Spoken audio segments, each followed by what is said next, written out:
자, 그러면 이제 문제 보자. 문제를 지금 페이지 교과하고 혹시 그냥 굳이 맞춰서 한번 보려면 지금 유인물에서는 7면 문제부터. 법무사 시험이 얘기를 해서 좀 생뚱맞긴 한데 법무사 시험 문제 무시하면 안 돼. 더 실전적이야. 법무사 시험 문제가. 더 어떻게 보면 종래 사법시험보다 새로운 변호사 시험에서의 실무적인 경향에서 오히려 법무사 시험에 더 앞서 있어. 그런 거. 쭉 읽어보자. 법무사 시험에. 대충 이 기본적인 거는 비슷비슷한 패턴이야. 갑을병이 나와 일단. 자, 그 다음에 여러분이 이제 법학적으로 이제 이렇게 능력을 키워가려면 이런 걸 지가 그림을 그릴 수 있어야 돼. 이건 뭐 이미 지문 자체가 반 페이지도 안 되는데 아무리 복잡한 거라도 어떻게 하라고 그랬어? 어떻게 해내야 된다 그랬어? 자기가 한 페이지로 도예를 해낼 수 있어야 돼. 이거 그려봐. 일단 지가 그 밑에다. 지 나름대로 그려봐. 갑이 쭉 읽다 보면 갑이 임차인이고 을이 임대인이고 아파트를 임대차 계약을 체결했다가 동그라미 1이네. 그제?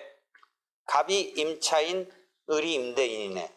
그러면 이제 갑이 임차인이니까 보증금이 걸려 있을 것 같고 임대인은 갑한테 그 아파트 사용하라고 했고 경제적으로 이런 거는 지금 시험을 위한 문제이기도 하지만 빈번해. 임대차 보증금에 대해서 이 갑의 채권자가 그런 상황이 너무 많이 나와. 보증금 월세 얼마, 전세 얼마에 들어가서 있는데 그 사람이 돈을 빌리고 못 갚는다. 그런 게 억수로 많아. 경제적으로 어려울 때. 그러니까 이 갑에 대해서 채권자인 동그라미 3 봐봐. 동그라미 2는 이제 뭐지? 주민등록 같은 거, 뭐 대학력 이런 얘기고, 동그라미 3을 봐봐. 채권자인 병이 이 돈 빌려줬지. 누구한테? 갑한테. 이때는 갑을 병이 조금 바뀌었네. 그지? 병이 채권자고 갑이 임차인이자 채무자고 이 채무자인 갑에 대해서 임대차 보증금 채권을 기준으로 한다면 을이 제3채무자가 되는 거 그려낼 수 있겠어? 그지? 임대차 보증금 채권에 대해서 갑이 그 자체끼리는 갑과 을이 채권자 채무자고 병이 등장하면서 병이 거기다가 갑한테 돈 받을 게 있어서 임대차 보증금 채권에 가압류를 거는 거지. 갑을병은 조금 지금 바뀌었지. 병갑을이 됐지. 병갑을. 그렇게 구성을 하면 그치? 병갑을이 된 거야. 병갑. 실제 이런 거는 이론을 위해서 나온 게 아니라 실제 많이 있음직한 사건이야. 이런 건.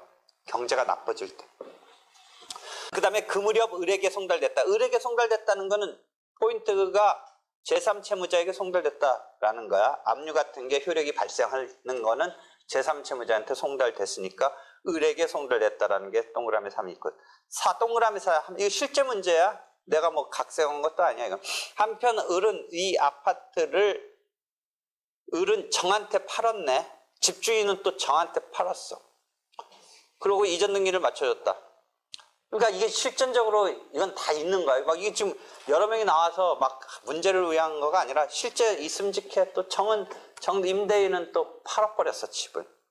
그러면 이제 요건 내가 하는 부분이 아닌데 뭐냐면 여러분이 이렇게 되면 병은 잊어버리고 갑, 을, 정 간의 관계에서 임차인 갑은 을 집주인이 그 집을 팔아버리면 아까 대학력 같은 거 주민등록 했을 때 여러분이 채권법 배웠어 안 배웠어? 채권법 속에서 임대차 배우고 주택임대차보호법 배우니까 그러면 정의 이게 임대인의 지위를 승계하느냐 아니냐 막 그런 거 막 할 거야. 그치? 왜냐면 임차인이 경제적 약자니까 민법적으로 임대차만 가지고 한다면 그 법 격언이 있잖아요. 매매는 임대차를 깨트린다. 그러니까 매매가 돼버리면 지금 요 그림에서는 갑은 을하고만의 임대차 관계에서 갑자기 새로운 주인 정이 등장하고 정한테 대항할 수 있느냐 없느냐 뭐 이런 류의 곤혹스러움이 나오니까 그 임차인의 지위를 보장해주기 위해서 주택임대차보호법 등의 특별법이 있는 거지. 그래서 아마 이거 정한테 주장할 수 있을 것 같아. 그래서 아마 이 질문 1이 그런 걸 거야. 임대차 보증금을 반환할 의무는 정의 입장에서 누구냐? 전주인 을한테 받지 왜 나 새로운 이거 산 사람 나한테 따지냐? 뭐 그런 게 1번 문제네. 그치?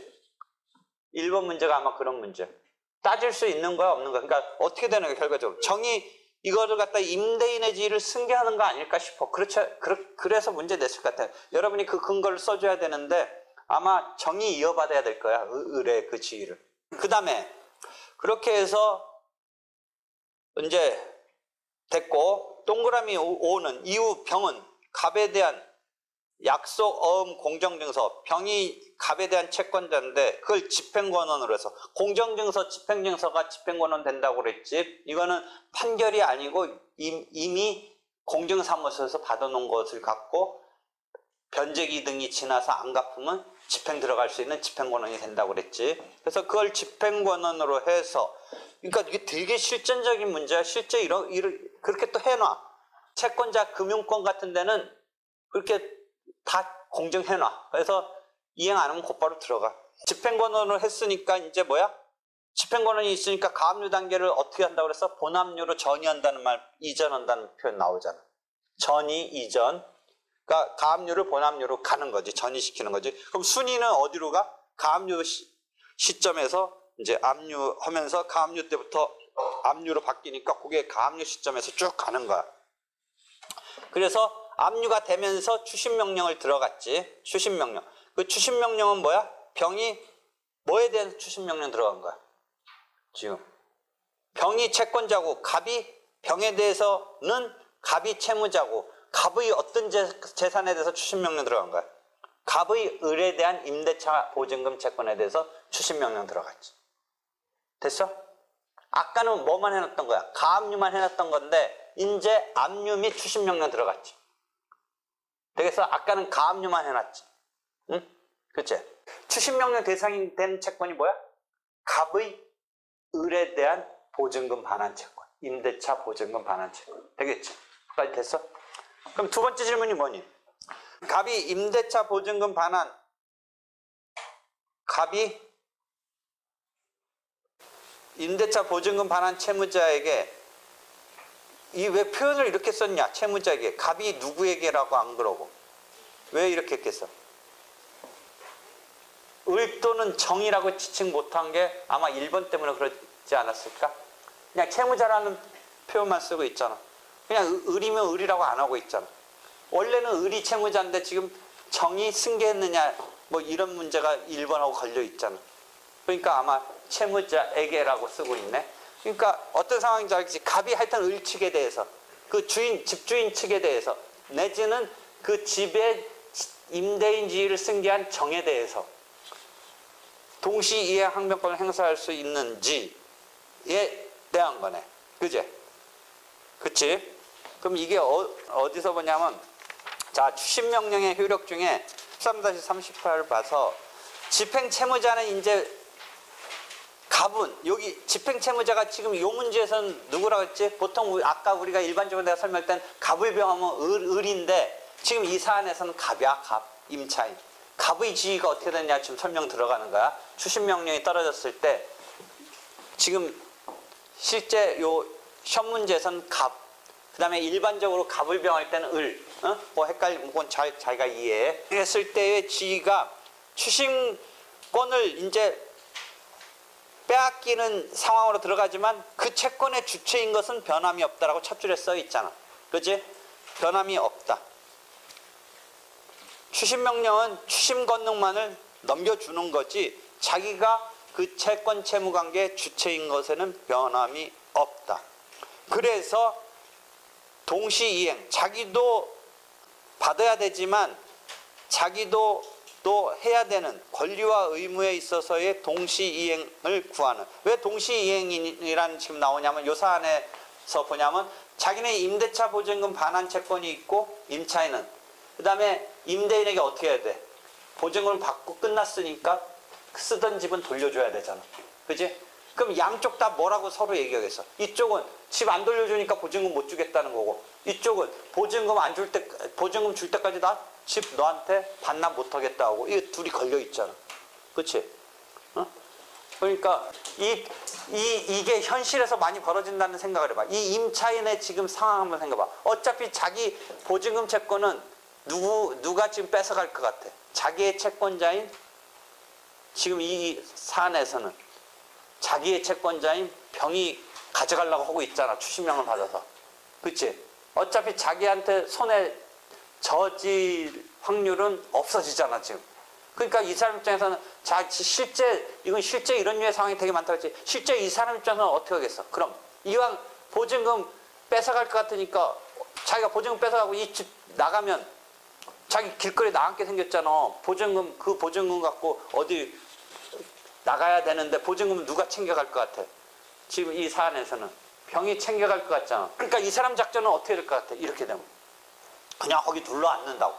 그냥 버텨. 어차피 보증금 하는 채권은 자기 채권자 뺏어갈 것 같으니까 지금 생존적으로 거기 사는 게 그냥 눌러 앉아서 사는 것 같아. 그럼 오히려 임대인한테 이 병이 요 사안에서는 을에게 보증금 내놓으라고 추심명령 걸어서 추심권 행사하면 그 을은 보증금은 떨렁 주면서 얘가 안 나가잖아.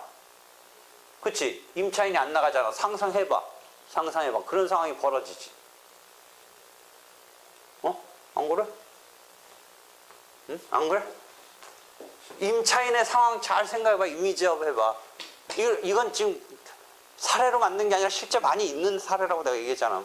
임대인의 입장에서는 이거 원래는 자기가 보증금 주고 그 계약 끝났으니까 집 자기가 다시 또 어떤 사람한테 임대를 한다든지 해서 받아야 되는데 지금 이 임차인은 어떤 거야? 자기 보증금은 누가 지금 챙기고 있는 거야?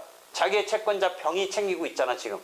그러니까 이 사람은 거기 눌러 앉을 거고, 그럼 임대인은 이거 섣불리 보증금 돌려줬다가 얘 안 나가면 자기는 보증금은 일단 지급한 셈이 되는데 사실상 살고 있게 되는 거에서 곤혹스럽잖아. 그러니까 거기서 동시행이라는 게 되게 중요한 거야. 그래서 그 뒤에 넷째 줄부터 일단 읽고 그게 이 문제의 해답이야. 그거 읽어봐. 넷째 줄인가 셋째 줄부터. 읽어봐. 읽고 이 문제에 대해서 대답하면 돼. 임대차 보증금 반환 채무자에게 그 보증금 반환 이행하거나 이행 제공할 때까지 인도를 거절할 수 있다. 그지? 거절할 수 있다. 그거야. 되겠어? 그 질문한 거야. 되겠지? 또 문제 계속 보자. 사면 거 보자. 사면 거.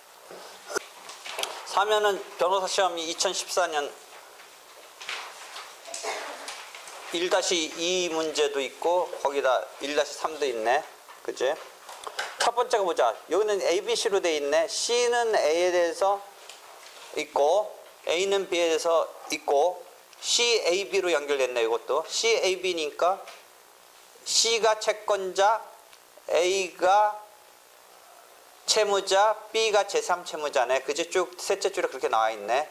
그지? 그랬을 때 채권 압류 및 추심 명령을 신청해서 압류 및 추심을 받았고, 그런데 CAB에서 A라는 채무자가 제3채무자에서 대여금 반환 청구서를 제기했다. 아까 압류에서는 중간에 채무자가 제3채무자한테 자기 채권을 압류 정도 걸린 것 갖고는 행사할 수 있는데, 추심 명령 단계까지 오면 이제 뭐를 일단 먼저 읽냐면, 아까 읽으라는 것 다음 패러그래프를 먼저 읽어봐. 설명을 해주면 추심, 이제 압류 단계가 아니야. 추심까지 왔어.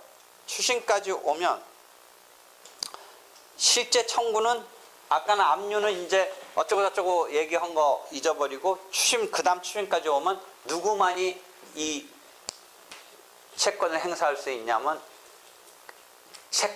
채무자에 대한 채권자만이. 그 다음에 채무자는 당사자 자격을 상실하게 돼.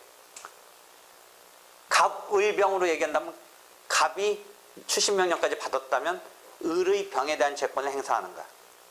을은 당사자 자격을 상실해. 그제? 요 똑같이 채권자 대입소송, 여러분이 민사법 배웠을 때 연철이 똑같은 상황으로 만들어줘봐. 갑을병에서 지금. 갑이 을에 대한 병의 채권을 추심명을 받았는데 을이 직접 청구할 때처럼 채권자 대입소송 한번 말해봐. 채권자 대입소송에서 채권자가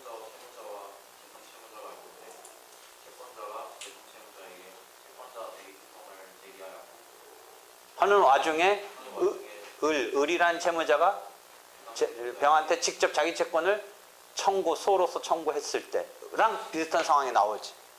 민사법에서 그게 어떻게 처리돼? 민사법. 중복된 소재기로 처리하지. 여기는 당사자 적격이 없는 셈이 돼. 그제? 어? 당사자 적격. 실제 처리는 그래서 중복된 소재기든 당사자 적격이 없든 2차적인 소송은 어떻게 처리해? 무조건 각하시켜버려. 근데 논리는 그렇게 구성돼 있지. 알겠지? 그래서 다시 이제 사면의 문제를 보든지 아니면 아까 13-38 교재의 두 번째 패러그래프를 보면 그 설명이 있어. 이행의 소를 제기할 당사자 적격을 상실한다 라는 거지. 그렇지? 그래서 다시 여기 사면의 문제를 보자. 추심명령을 받고 A가 B를 상대로 대여금 반환 청구 소송을 제기했어. 그러면 이 상태에서는 A가 내면 당사자 적격이 없는 거야. 그지? 당사자 적격이 없는데 1심 변론 정결 전에 이게 판례인데 여기도 있어. 그대로 있어. 압류 및 추심명령 신청을 취하해버려서 그냥 거두었어. 그러면 다시 당사자 적격이 살아난다. 그 얘기를 하려는 거야. 당사자 적격이 상실됐는데 추심명령 때문에 그걸 취하해버리니까 살아난다는 얘기를 물어본 거야. 살아나니까 어떻게 돼? 만약 앞에 추심명령이 있으면 당사자 적격 흥결로 무조건 각하되는데 살아났으니까 어떻게 돼? 그대로 이 사람 채권의 당부를 판단해주면 되는 거야. 만약에 딴 쟁점 없으면 받아갈 수 있는 거야. 자기가 승소할 수 있는 거야. 그치? 되겠지? 그 얘기를 하고 있어. 그랬지? 됐지? 그래서 추심명령 막 그런 게 막 시험 문제 나오는 거야.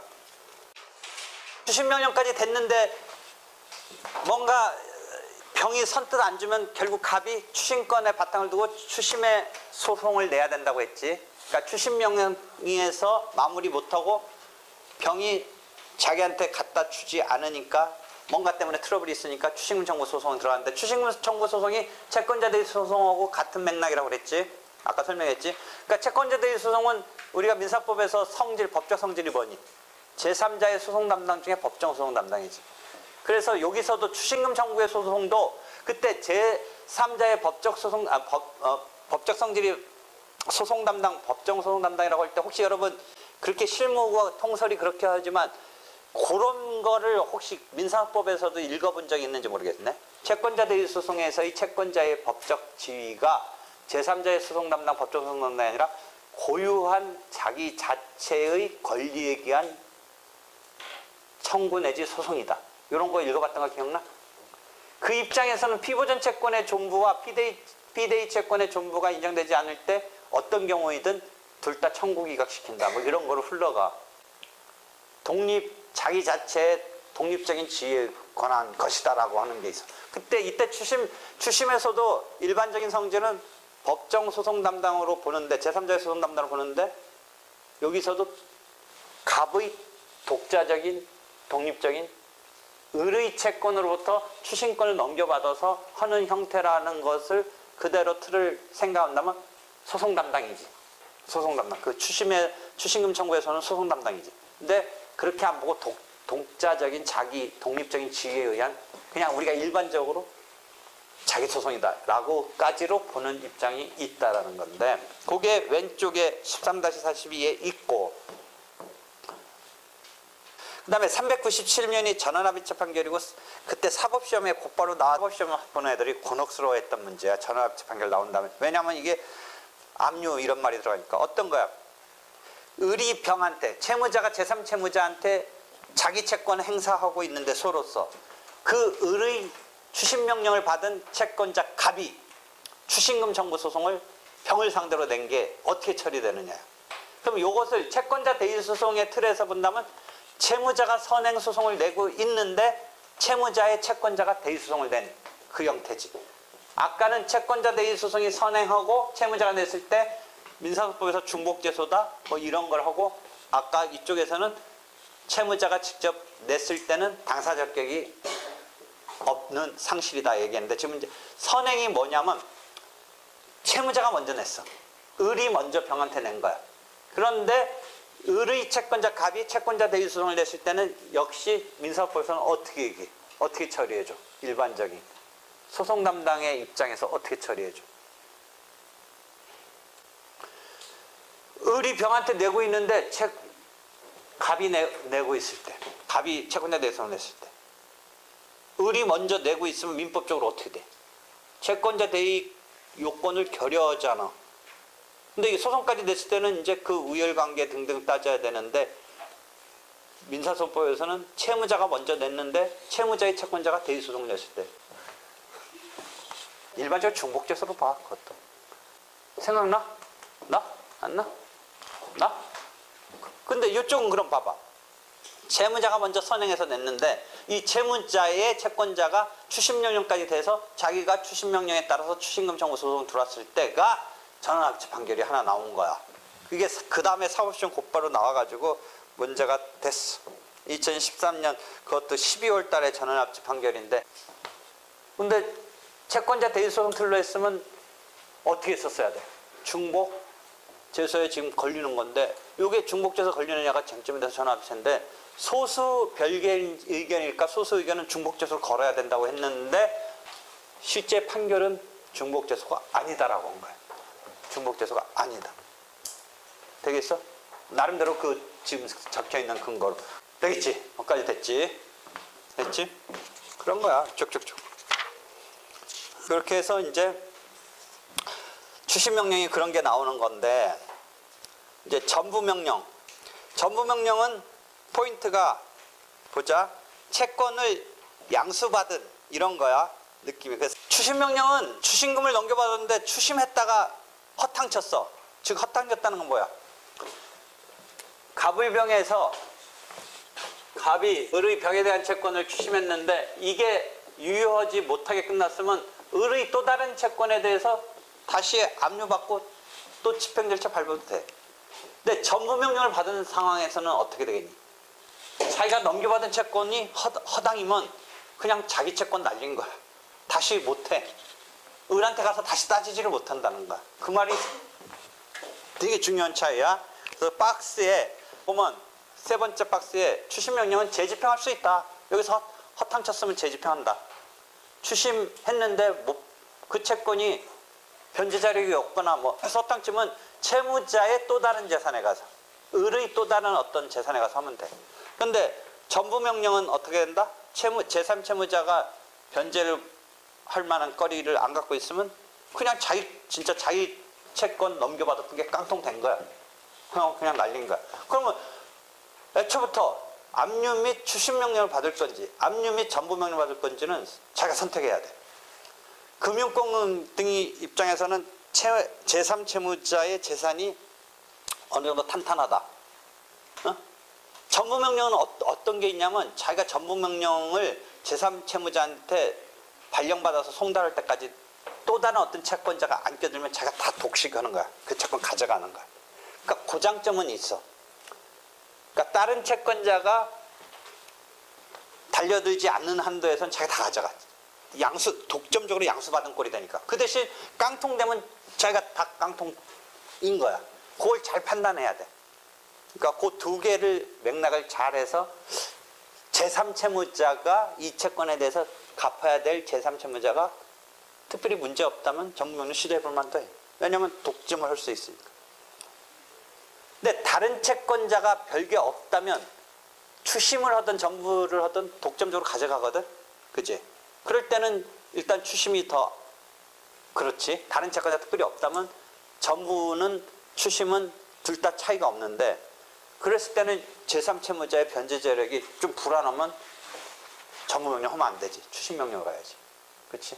그걸 자기가 판단해야 된다는 거야. 그 얘기가 있어. 되겠지? 그 다음에 전부명령의 특징은 확정돼야 효력이 발생하는데 확정된다는 의미는 채무자하고 제3채무자가 이 전부명령 법원이 추심명령과 전부명령은 아까 말대로 채권에 대해서 하는 거니까 동산의 경우는 집행관이 압류하는데 이 압류 및 추심명령 또는 압류 및 전부명령은 법원이 하는 거야. 이 관념적인 것이니까. 정확히 말하면 법원의 사법보좌관이 해. 사법보좌관. 옛날엔 법원이 했는데 판사가 했는데 사법보좌관이 해.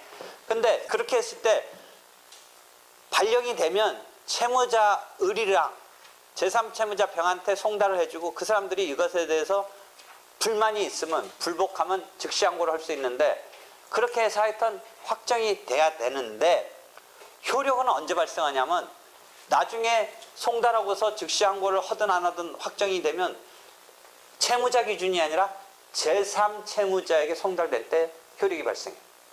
그러니까 이게 뭐하고 계속 나오냐면 가압류 제3채무자한테 송달됐을 때 채권 양도는 여러분이 대항 요건 같은 게 있지 민법상 그런 거가 갖춰졌을 때 그 다음에 전부명령은 제3채무자에게 송달됐을 때를 기준으로 우열관계가 따져진다. 우열관계가 따져져. 채권 양도와 전부명령이 유사하다고 그랬지. 채권을 양수받은 것 같은 류의 상황이지. 그러면 보통의 이 경제적으로 어려웠을 때 그 채권 채무 관계에서 채권 양도도 있고 정무명령도 있고 막 거기서 막 불꽃 튀는 막 그런 게 접전이 벌어지는데 그래서 이 경우도 문제를 위한 문제일 수도 있지만 그 급박한 상황에서 일차가 되게 막 촉박하게 벌어져. 그럼 우열관계를 따져야 돼. 그때 우열관계적인 상황이 시험 문제만을 위해서 만들어지는 게 아니라 실제 급박하게 있게 돼. 그래서 그걸 잘 이해해둬야 돼. 제3채무자에게 송달된 때 13-47의 그 셋째 줄 위에서 셋째 줄 401매 그게 키포인트고 그 다음에 선택형 등에서 여러분이 이미 민법에서 배웠어. 자주 물어보는 건 13-46 밑에서 셋째 줄 양도금지 특약이 있는 채권이라도 당사자끼리 원래 성질상 양도가 안 되는 건 전부명령을 할 수가 없지. 채권 양도적인 성질을 갖는 라고 볼 수 있는 전부명령을 해주면 안 되는데 다만 당사자끼리 이게 양도 못한다라고 걸어놨더라도 전부명령의 대상이 되는 데는 지장이 없다라는 그게 선택형에서 여러분 또는 민법에서 딱 머릿속에 들어가야 돼. 자주 물어보는 지문이야. 되겠지? 자주 물어보는 지문.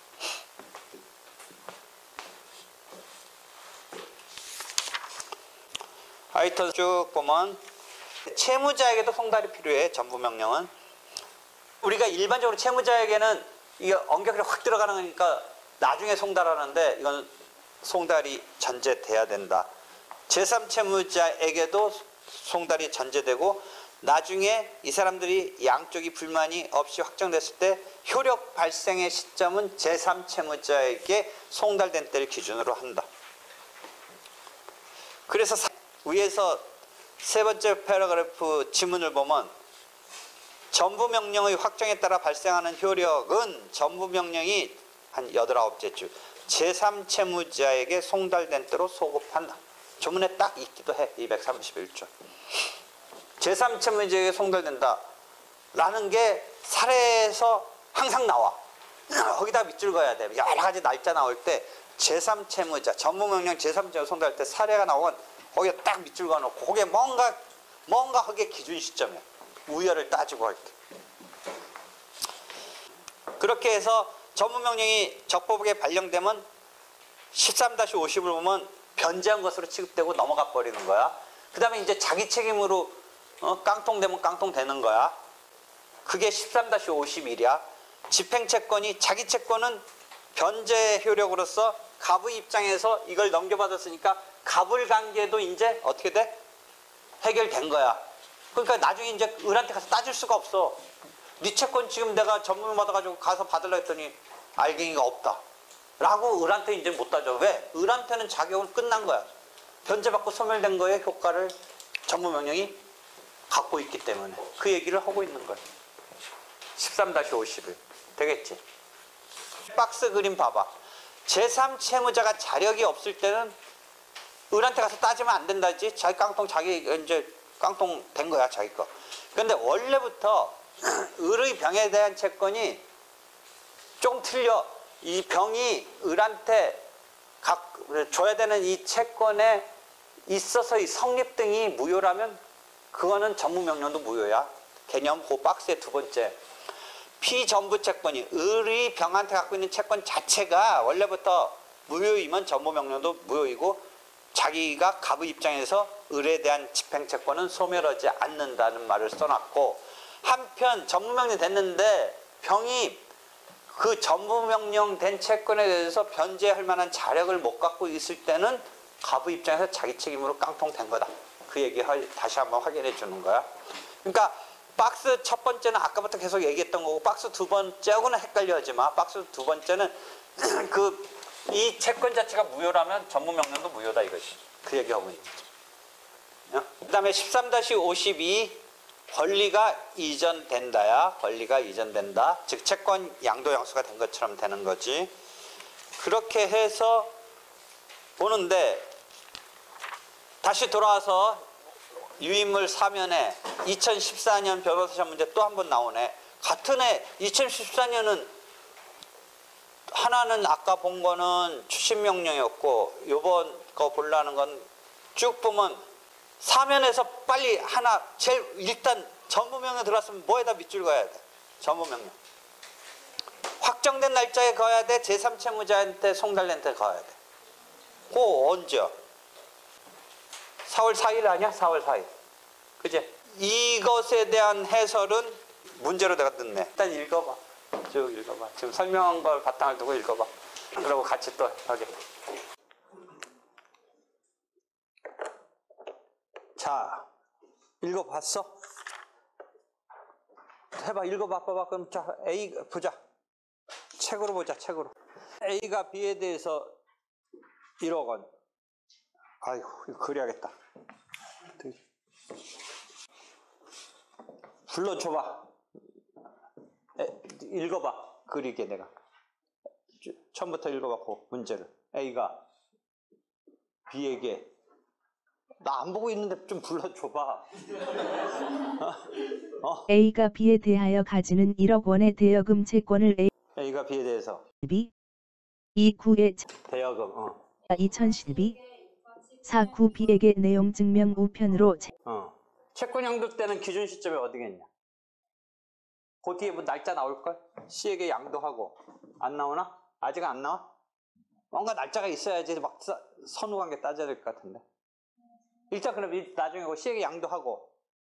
A가 2012년 4월 9일 B에게 내용 증명 우편으로 채권 양도 통지를 하여. A가 B에게 양도 통지를 언제? 요게 그거네.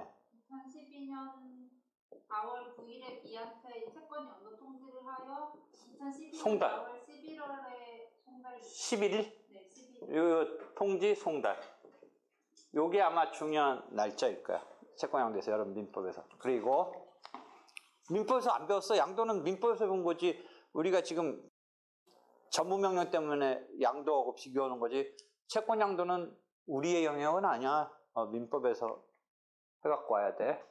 그 다음 이건 양도됐고 이 채권이 그 다음 이 대여금 채권에 대하여 A의 채권자인 D가 제주지방법원에 채권 가압류 신청을 하여 가압류 신청을 했고, 이 법원이 2012년 3월 15일 채권자 B, 채무자 A, 제3채무자 B 청구 금액 5천만 원으로 된 채권 가압류 결정을 발한 다음 이 결정이 2012년 3월 17일에 B에게 송달되었다. 일단 3월 17일 제3채무자에게 송달. 이것도 하나 일단 체킹은 해두고. C는 양수금 채권 1억 원, 지연 손해금은 청구하지 아니한다. 의 지급을 구하는 소송을 B를 상대로 2013년 1월 3일에 제기하였다. C가 위 양수금 청구 소송을 제기하기 전인 2012년 본압류로 전이하는 가압류를 본압류로 전이하는 채권 압류 및 전부 명령을 발령받아 그 결정은 2012년 4월 4일 B, A, B에게 각 동시에 송달되었고 4월 며칠? 4일 요게 중요해. B에게 송달된 제3채무자에게. 그지? 4월 4일에 송달됐다. 이 채권 압류 및 전부 명령이 2012년 4월 12일 확정되었다. 그 뒤에 확정됐어도 중요한 시점은 요 제3채무자에게 송달된 때. B는 C가 지금 양수인으로서 들어왔는데 지금 C가 자기한테 소로서 원고로서 청구하는 자격이 없다. 적격이 없다. 이유는 자기 입장에서 볼 때 D가 이 채권에 대해서 전부명령의 단계까지 갔지. 그 얘기를 하고 있는 거지. 계속. 이에 대하여 법원은 어떤 판단을 하여야 하는가? 그게 문제야? 그게 끝이야? 다야? 그 뒤에도 있어. 또 있어? 미 양수금 근데 그 다음은 판단이고 질문은 아니에요. 내가 해설해 준 거 아니야 혹시? 네, 그럼. 그 문제를 보면 좀 아까까지가 문제 아니야? 그치? 그러니까 이제 해설을 해봐. 그럼 대충 딱 뭐 물어보겠니? C가 4월 11일이 양도양수에서의 의미 있는 날이고 이쪽 전부명령은 언제가 의미 있는 날이라고 했어요? 전부명령 받은 부분은 누구한테 이미 넘어갔냐? 얼마? 전부명령 신청금이 얼마야? 5,800만 원. 5,800만 원은 C 입장에서 양수받은 입장에서 그거는 질게 아니지. 전체로 다 양수받았지만 그 자기보다 앞서는 5,800만 원 전부명령이 유효하니. 전부명령은 채권 자체가 전부 채권자에게 이전하는 효과가 발생하지만 전부명령이 있더라도 양수금 청구에서 양수인 C가 해당 부분 채권의 청구에 대한 원고 적격이 없는 것은 아니다. C는 원고 적격이 없다는 B의 주장은 이유 없다. D의 채권 가압류 결정에 기하여 본압류로 전이하는 채권 압류 및 전부명령이 C의 채권 양수보다 우선한다. C의 채권 양도 통지의 송달 2012-41 보다 B에 대한 가압류 결정의 송달 2012-37 이 빠르기 때문이다. 그리고 전부명령이 확정된 경우에는 전부명령이 송달된 때에 소급하여 채무자가 집행채무를 변제한 것으로 본다. 231조 본문. 소급하여 집행채권의 범위 안에서 당연히 전부 채권자에게 이전하고 그와 동시에 채무자는 채무를 변제한 것으로 간주되므로 원금과 이에 대한 변제일까지의 부대채권을 집행채권으로 하여 전부명령을 받은 경우에는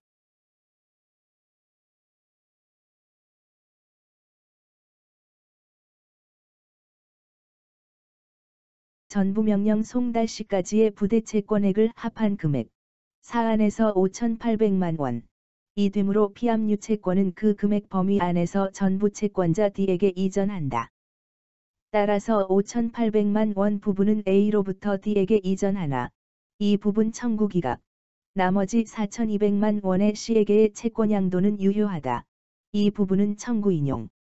2014년 변호사 시험 참조. 5,800은 자기가 아니지. 그럼 1억 원 청구했을 때 얼마만 받으려면 받을 수 있겠어? 1억 원 했지만 4,000이면 아마 그게 변호사 시험 문제냐? 되겠지. 문제가 장황하고 긴데 포인트는 뭐야? 우열관계. 채권 양도와 전부명령의 우열관계.